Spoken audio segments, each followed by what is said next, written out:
an agnostic and an atheist, they're halfway to Islam.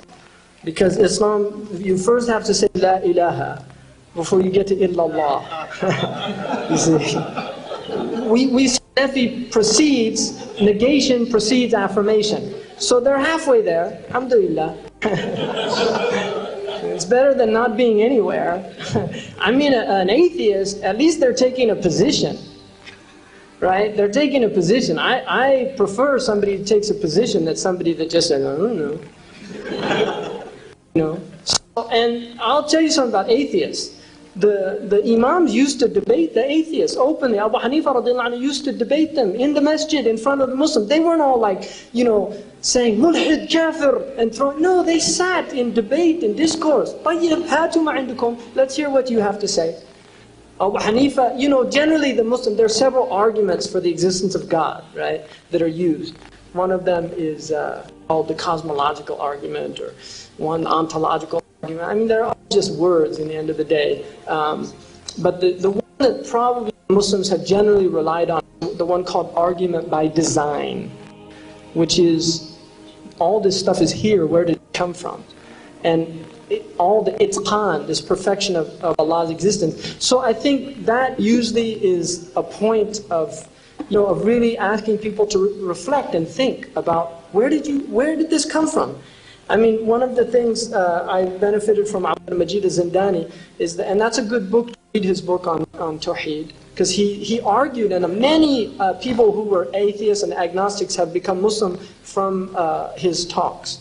One of the things he said, he had a doctor who said he didn't believe in God. And so he just said to him, what is the purpose of the eye? And he said, to see. He said, what's the purpose of the liver? Well, it does a lot of things, but it functions, purifies the blood, detoxifies, blah, blah. What's the purpose of the heart? Send blood to the brain to oxygenate the cells. What is the purpose? He went through all these parts of the body because this doctor understood the body.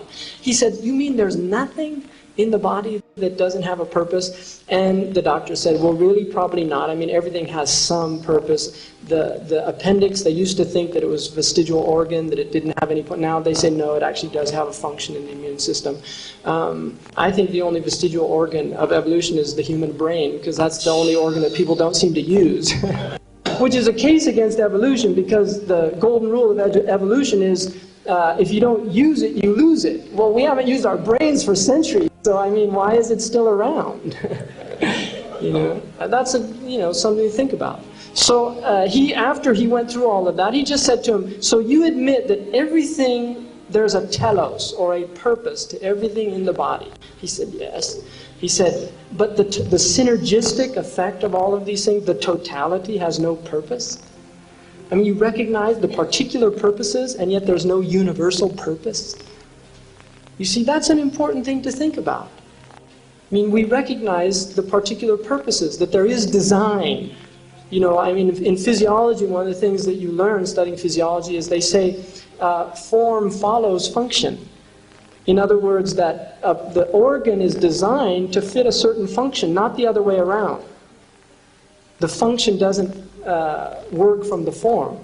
And there's many, many examples of that. But I think there's enough people that believe in Allah out there to talk to before going to people that don't believe in Allah. Because really, to me, it's a horrific thing. I mean, what right do you have to say that Allah doesn't exist? Really, what right do you have?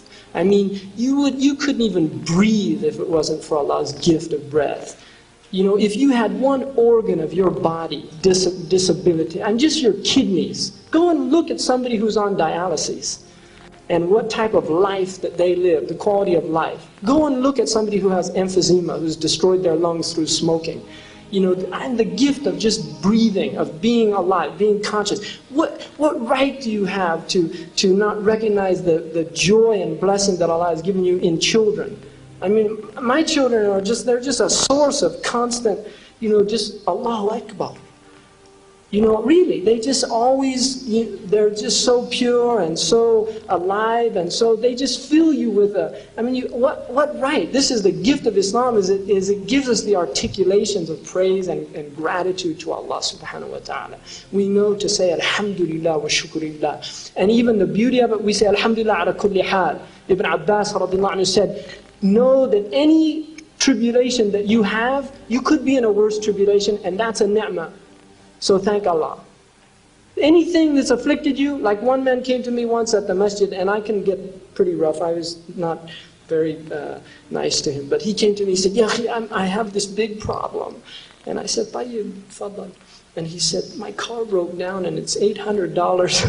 and we had just heard something, and I grabbed him. I mean, this is my bad side. But I grabbed this guy and I shook him. I said, look, the Bosnians have a problem.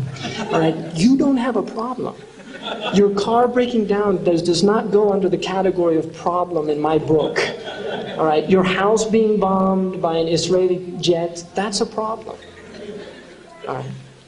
And really, in the end, it's not, because Hadm al-Bayt Shaheed, the one whose house falls on them is a martyr. So alhamdulillah. I mean, really, it's a horrific thing that's happening, but لِيَتَّخِذَ مِنْكُمْ شُهَدَى. He takes from us martyrs, shuhada. So we just be people of praise and gratitude and shukr. You know, that the kafir is an ingrate. That's my favorite translation of kufr. It's just ingrate, to be ingratitude, to show ingratitude to Allah subhanahu wa ta'ala.